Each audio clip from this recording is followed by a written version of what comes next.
ನಾನು ಶಾಲೆಗೆ ರೆಡಿ ಆಗಿರ್ತೀನಿ ಕಾನ್ವೆಂಟಿಗೆ.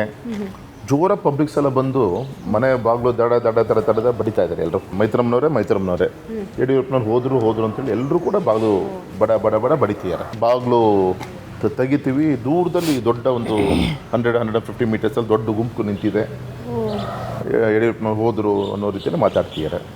ಅವ ನಮ್ಮ ತಾಯಿ ನನ್ನ ಕೈ ಹಿಡ್ಕೊಂಡು ದರ ಅಲ್ಲಿ ಹೇಳ್ಕೊಂಡು ಆ ಸ್ಪಾಟಿಗೆ ಹೋಗ್ತಾರೆ. ನಮ್ಮ ತಂದೆ ಅಲ್ಲಿ ಸ್ಪಾಟಲ್ಲಿ ಬಿದ್ದಿದ್ದಾರೆ, ಸುತ್ತ ಜನ ನಿಂತ್ಕೊಂಡಿದ್ದಾರೆ, ಅಟ್ಯಾಕ್ ಮಾಡಿ ಹೋಗಿದ್ದಾರೆ ಅಂಥ ಸಂದರ್ಭ. ಆ ಸಂದರ್ಭದಲ್ಲಿ ನನಗಿನ್ನೂ ನೆನಪಿದೆ. ನಮ್ಮ ತಾಯಿ ಎಲ್ಲ ಕೆಳಗಡೆ ಮಂಡಿ ಕೂತ್ಕೊತಾರೆ. ಮೈತ್ರ ನಾನು ಮತ್ತೆ ಬದುಕು ಬರ್ತೀನಿ, ಮನೆ ಹೋಗಿ ಕಣ್ಣೀರು ಹಾಕ್ಬೇಡ ಅಂತೇಳಿ ಅವ್ರು ಹೇಳಿದ್ದು. ಪೂರ್ತಿ ರಕ್ತದ ಮಡುವಿನಲ್ಲಿ ಬಿದ್ದಿರ್ತಾರೆ ಅವರು.